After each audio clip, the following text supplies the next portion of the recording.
Hi cuties, first of all welcome to my channel and thank you so much. बहुत शुक्रिया आप लोग मेरे चैनल पे आए and I be teaching you biology. First हम जो सबसे पहले चैप्टर स्टार्ट करें वो जेनेटिक्स। जेनेटिक्स की इंपॉर्टेंट चैप्टर है, नीट के बेसिस पे भी और 12 के बेसिस पे भी। इसमें 1 से 3 क्वेश्चन आते हैं, तो हम जेनेटिक्स स्टार्ट करते हैं।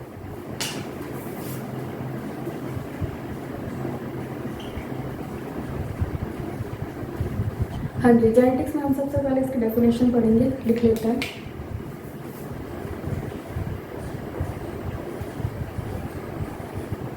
The study of heredity and variations is called as genetics. Definition क्या होगी? The study of heredity and variations is called as genetics. अब हेरिडिटी क्या होता है? जब एक जनरेशन से दूसरी जनरेशन में कैरेक्टर्स का ट्रांसमिशन होता है, उनका इनहेरिटेंस होता है, that is called as heredity बोलते हैं। ठीक है, कैरेक्टर्स क्या हो गए? हाइट हो गई, कलर हो गया, ठीक है, ये कैरेक्टर्स होते हैं। जब एक जनरेशन से दूसरे जनरेशन में कैरेक्टर्स का ट्रांसमिशन होता है, इनहेरिटेंस होता है, that is called as heredity बोलते हैं। अब जो कैरेक्टर्स होते हैं उनका ट्रांसमिशन कंप्लीटली एक जैसा तो नहीं होता, उसमें कुछ कुछ चेंजेस होते हैं, है ना। जैसे हाइट हो गई तो सबकी सेम नहीं होती है, जिस पेरेंट्स की जैसी होती है वैसे ही बच्चों की नहीं होती, उसमें चेंजेस होते हैं। तो जो चेंजेस होते हैं उनको क्या बोलते हैं? वेरिएशंस बोलते हैं। ठीक है, हेरिडिटी लिख लेते हैं।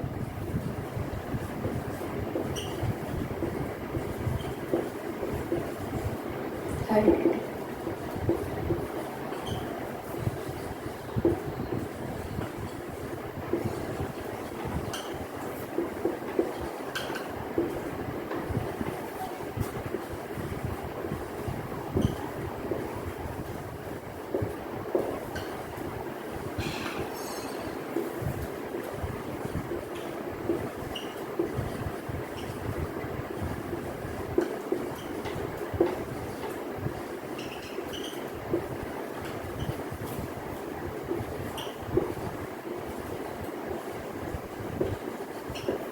हेरिडिटी किसने हमने the transmission of characters from one generation to another generation. जब एक जनरेशन से दूसरे जनरेशन में कैरेक्टर्स का ट्रांसमिशन होता है, उनका इनहेरिटेंस होता है, that is called as heredity. अब इसमें जो चेंजेस आते हैं उनको क्या बोलते हैं? वेरिएशंस। ठीक है, वेरिएशंस लिख लेते हैं।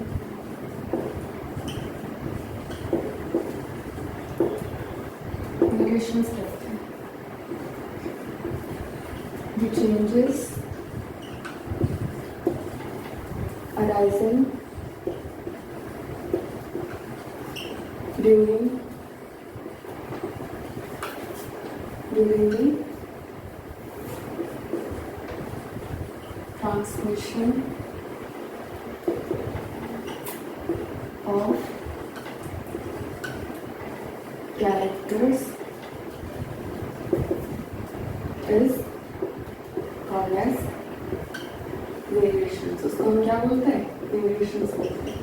जब एक जनरेशन से दूसरे जनरेशन में कैरेक्टर्स का ट्रांसमिशन होता है, उसमें जो चेंजेस अराइज होते हैं उनको हम क्या बोलते हैं? वेरिएशंस बोल देते हैं। ठीक है, इसका स्क्रीनशॉट ले लीजिए। चलिए, स्क्रीनशॉट ले लिया होगा, आगे बढ़ते हैं।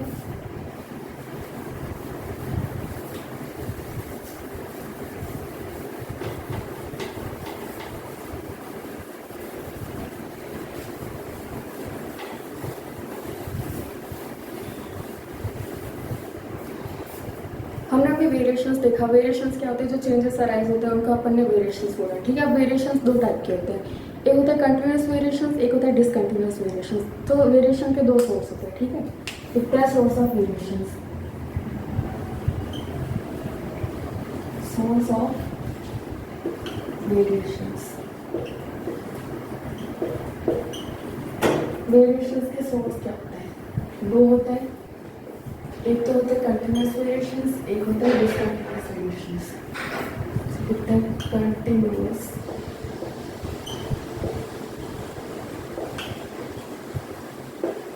वेरिएशंस, दूसरा है डिसकंटिन्यूस वेरिएशंस।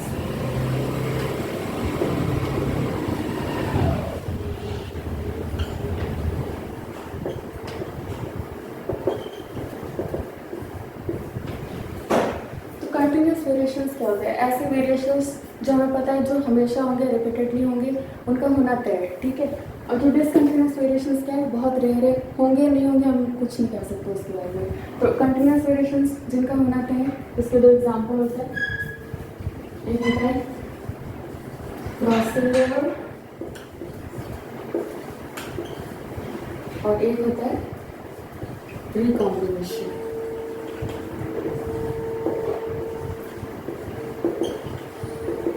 ठीक है, तो क्रॉसिंग ओवर और रिकॉम्बिनेशन है, ये हमेशा हुए कैसे कंटिन्यूस वेरिएशन है। अब आते हैं डिसकंटिन्यूस वेरिएशन पे, जिनका हम कुछ कह नहीं सकते, होंगे नहीं होंगे, हो भी सकते हैं नहीं भी हो सकते। ठीक है, डिसकंटिन्यूस वेरिएशन का एक एग्जांपल होता है म्यूटेशंस।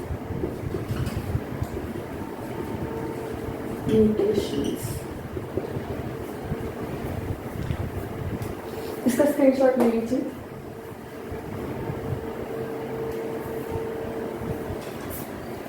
चलिए आगे बढ़ते हैं।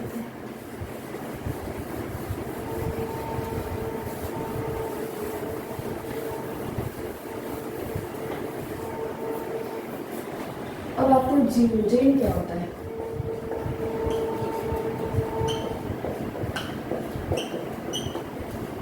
जीन क्या होता है आपको समझाते हैं।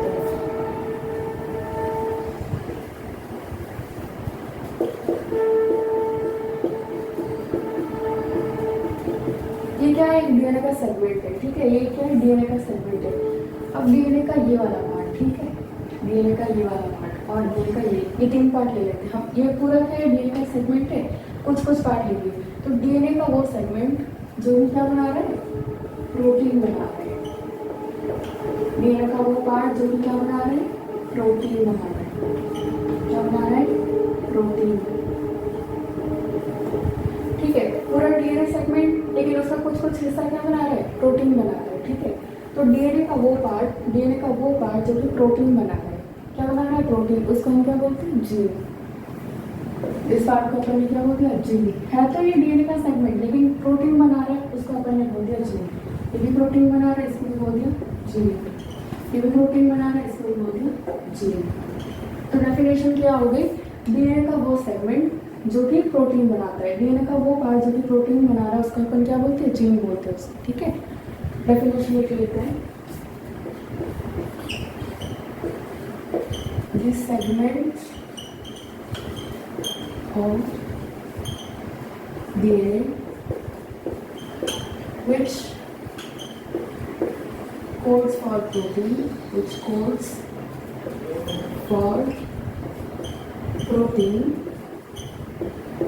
is called as gene.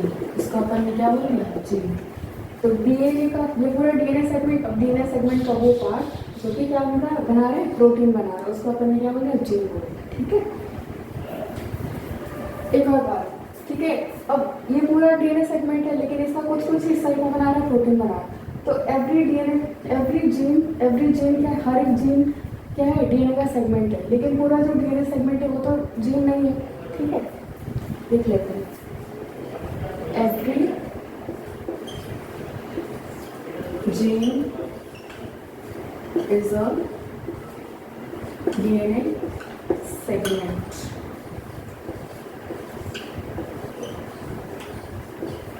हर एक जीन क्या है? डीएनए का सेगमेंट। ठीक है, every gene is a DNA segment, but every DNA is not a gene. ठीक है, एवरी जीन, हर एक जीन क्या है? डीएनए का सेगमेंट है, लेकिन जो every DNA is not a gene, लेकिन जो पूरा डीएनए वो तो जीन नहीं है। ठीक है, every gene is a DNA segment. हर एक जीन डीएनए का सेगमेंट है, but every DNA is not a gene. हर एक डीएनए जीन नहीं बना रहा है। इसका स्क्रीनशॉट ले लीजिए।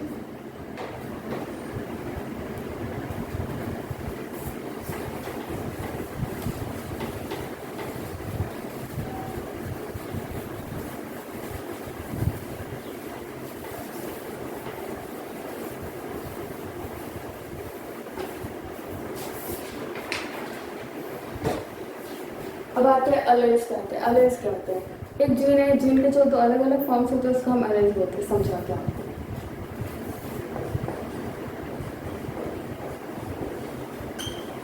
अलेज क्या होते हैं, अब एक ये जीन है, ठीक है, ये क्या है, जीन है।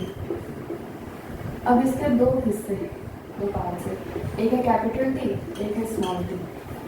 एक जीन, इसके दो अलग अलग फॉर्म्स है, कैपिटल टी स्मॉल टी। तो ये कैपिटल टी और स्मॉल टी क्या होगी, अलेज होगी।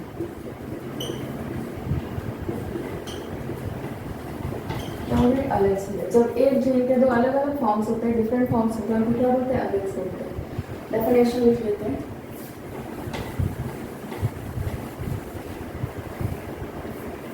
अलेज क्या होते हैं, they are slightly different forms of a gene। एक जीन का क्या होता है, दो अलग अलग फॉर्म्स होते हैं, they are slightly different forms of a gene. Example लिख लेते हैं, जैसे स्टेम की हाइट है, स्टेम की हाइट है, ठीक है, ये कैरेक्टर ले लिया मैंने। स्टेम की हाइट या तो टॉल हो सकती है, ये क्या हो सकती है, ड्वार्फ हो सकती है। तो ये स्टेम की हाइट के दो अलग अलग फॉर्म्स आ गए, इसी को क्या बोलते हैं, अलेज बोलते हैं। क्या बोलते हैं इसको, अलेज।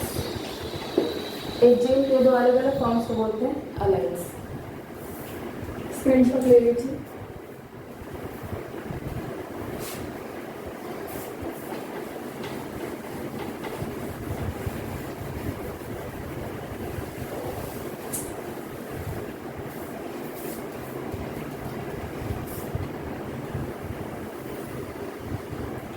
सेल है, सेल के अंदर ये है न्यूक्लियस, इसके अंदर ये क्या है, हम डिजाइन नहीं बना रहे हैं, हम बना रहे हैं क्रोमोसोम्स। क्या बना रहे हैं, क्रोमोसोम्स। और कैसे क्रोमोसोम्स, होमोलोगस क्रोमोसोम्स, क्योंकि ये पेयर में है, ठीक है।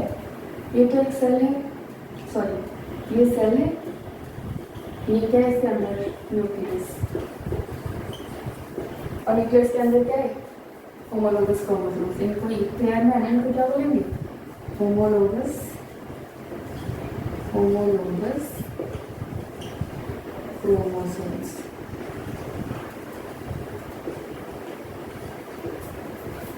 ये क्यों बता रहे हैं, ये भी आगे पता चलेगा अभी आपको। स्क्रीनशॉट ले लीजिए।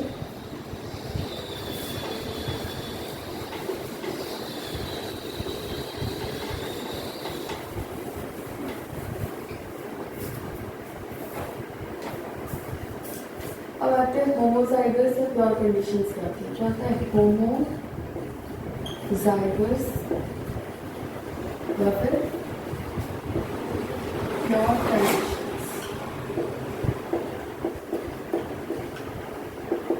तो होमोजाइगस या प्योर कंडीशंस क्या होता है, जब आइडेंटिकल जीन्स कहाँ प्रेजेंट होती है, जो अपन ने अभी बनाया था ना, होमोलोगस क्रोमोसोम्स बनाए थे, तो होमोलोगस क्रोमोसोम पे जब आइडेंटिकल या सेम टाइप के एलाइंस प्रेजेंट होते हैं, उनको क्या बोलते हैं, होमोजाइगस या प्योर कंडीशन, जब सेम टाइप के प्रेजेंट होते हैं, ठीक है।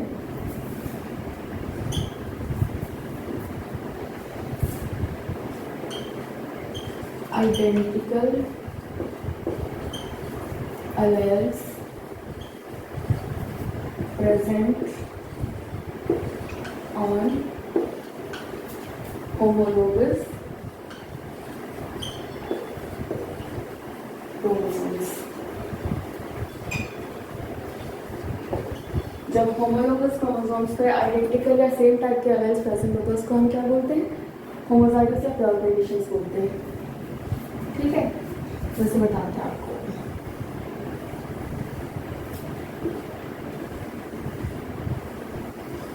ये क्या है, होमोलोगस क्रोमोसोम्स है, ठीक है। होमोलोगस क्रोमोसोम्स पे यहाँ पे है कैपिटल टी, कैपिटल टी, यहाँ पे क्या है, स्मॉल टी, स्मॉल टी।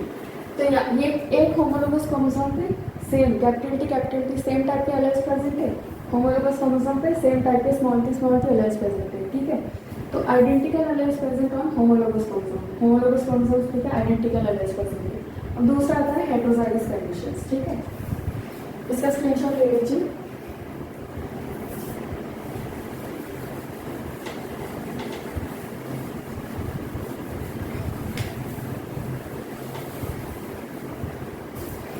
अब दूसरा आता है हेटेरोजाइगस या हाइब्रिड कंडीशन। क्या होती है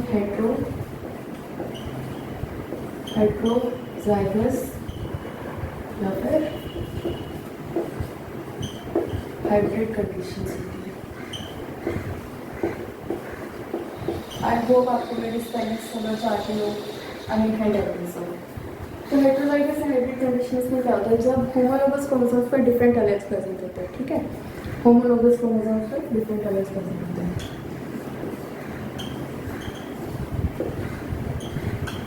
डिफरेंट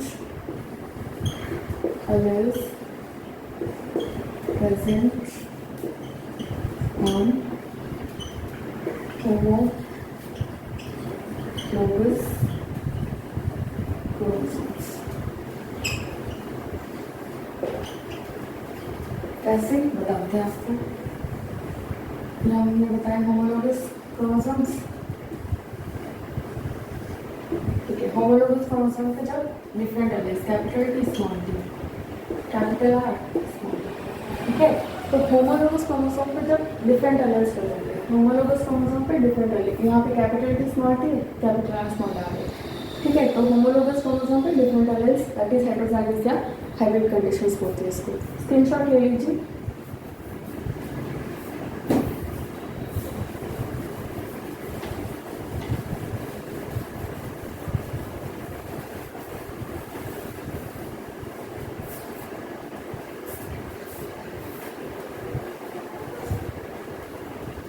अब अगर जेनेटिक्स की हिस्ट्री पे आते हैं, इसका है हिस्ट्री। हिस्ट्री में सबसे पहले आता है father of genetics. Father of genetics सबको पता है, Gregor Mendel, father of genetics. Father of genetics कौन है? Gregor Mendel.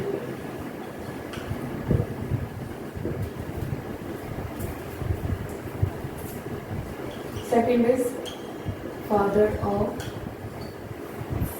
मॉडर्न या फिर एनिमल जेनेटिक्स।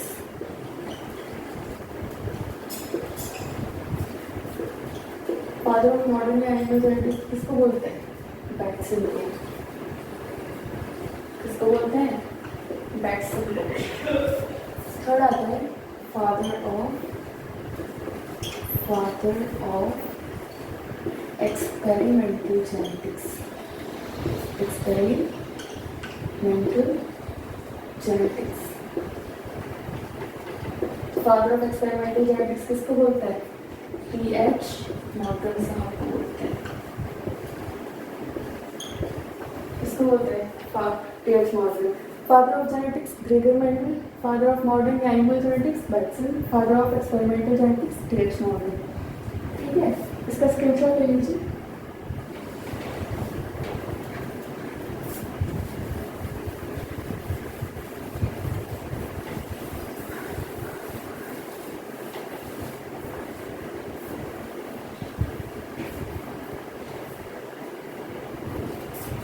अब तो मेंडल के एक्सपेरिमेंट्स पे आते हैं। मेंडल के एक्सपेरिमेंट।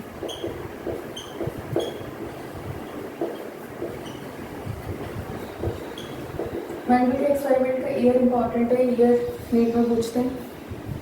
तो ईयर क्या था? 1856 से 1863। ईयर इंपॉर्टेंट है, ठीक है। और मेंडल साहब ने किसका एक्सपेरिमेंट किया था? ही एक्सपेरिमेंटेड ऑन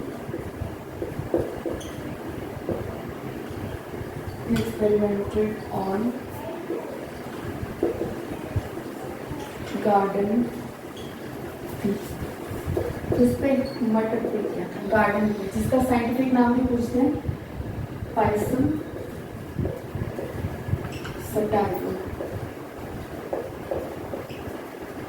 ठीक है, इसका साइंटिफिक नेम है 5 से सेकेंड और इसका जो क्लॉइडी लेवल होता है n इक्वल्स टू 14, तो n कितना हो जाएगा हाफ ऑफ 47। और इसमें क्या होती है 14 प्योर ब्रीडिंग वैराइटीज होती है, क्या होती है 14 प्योर ब्रीडिंग वैराइटीज। चलिए इसका स्क्रीनशॉट ले लीजिए।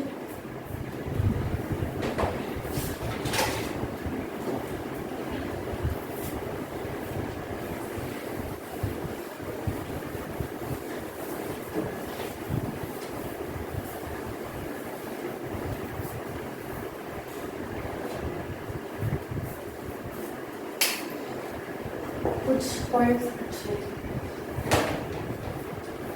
इसके अकॉर्डिंग मेंडल साहब के अकॉर्डिंग टू मेंडल साहब अकॉर्डिंग टू मेंडल कुछ पॉइंट्स देखते हैं। Mendel called gene age factor.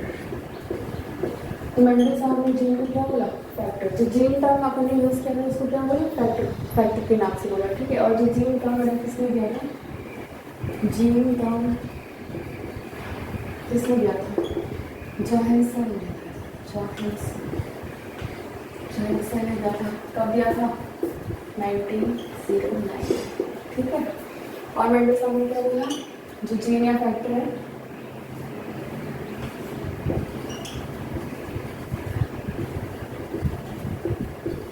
मैंने क्या कहा जीन और फैक्टर अकर्स इन पेयर्स। किसमें होते हैं पेयर्स में होते हैं। किसमें होते हैं पेयर्स में होते हैं। और एक बात जो वन जीन पेयर होता है ना one gene pair controls one character.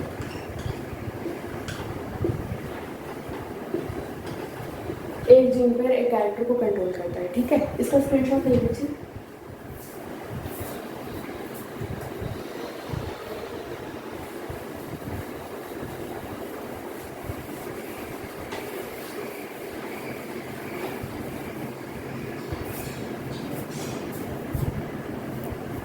चलिए आगे बढ़ते हैं। अब आते हैं कैरेक्टर्स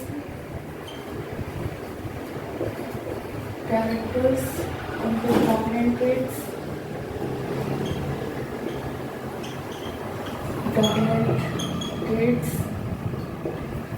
और उनके रेसेसिव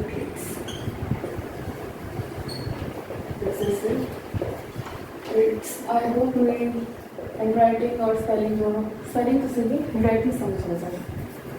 तो 7 कैरेक्टर्स है। सबसे पहले आता है स्टन की हाइट होती है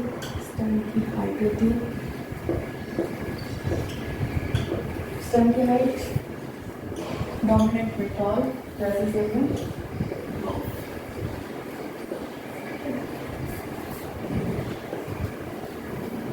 फ्लावर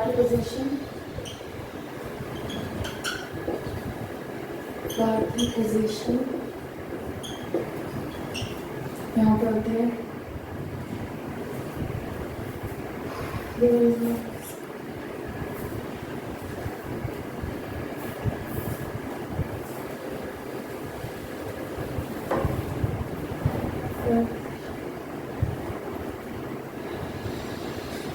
सेकंड आता है फ्लावर की पोजीशन।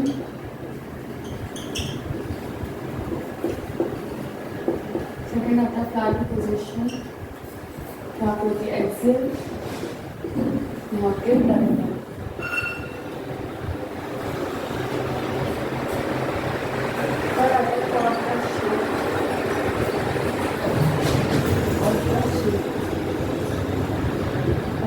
कैसा होता है यहाँ पे होता है इन्फ्लेटेड, यहाँ होता है कॉन्स्ट्रिक्टेड। फिर आता है फ्लावर कलर।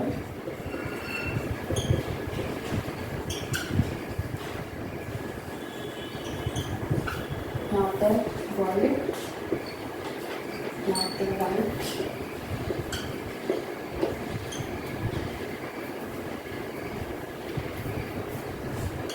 फिर आता है सीड कलर,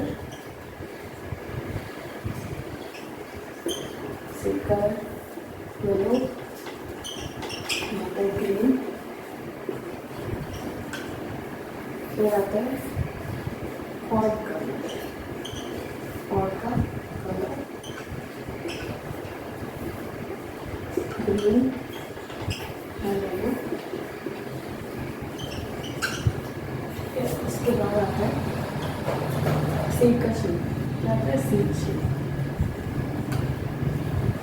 शेप डोमिनेट में राउंड, यहाँ पर रिंकल्स,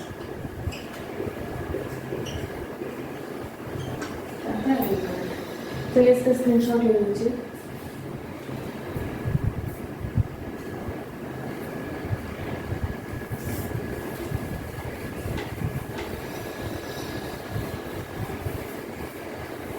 ये इम्पॉर्टेंट है, इसको याद रखना पड़ेगा।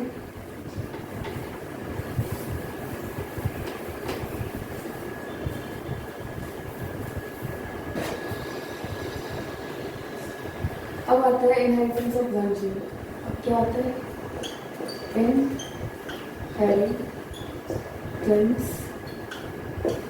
Of one gene. Inheritance of one gene तो ये किसने दिया था? मेंडल ने दिया था। इनहेरिटेंस ऑफ वन जीन, इसमें क्या होता है, जो एक जीन पेयर होता है वो कंट्रोल करता है एक कैरेक्टर को। इसमें अपन ने क्या फर्स्ट आता है मोनोहाइब्रिड क्रॉस, ठीक है। तो जो होता है inheritance of one gene,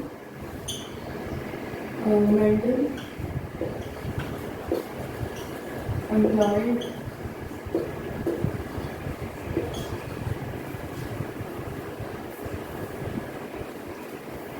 inheritance of one gene के लिए Mendel employed monohybrid cross.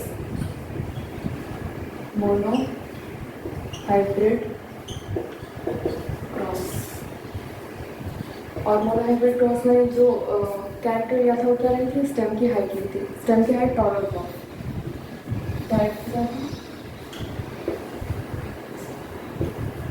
Character था स्टेम की हाइट, ताकि स्टेम की हाइट थी। आई होप आप सब कुछ समझ आ रहे होंगे। चलिए, inheritance of one gene, Mendel employed monohybrid cross, character stem की हाइट था, ठीक है।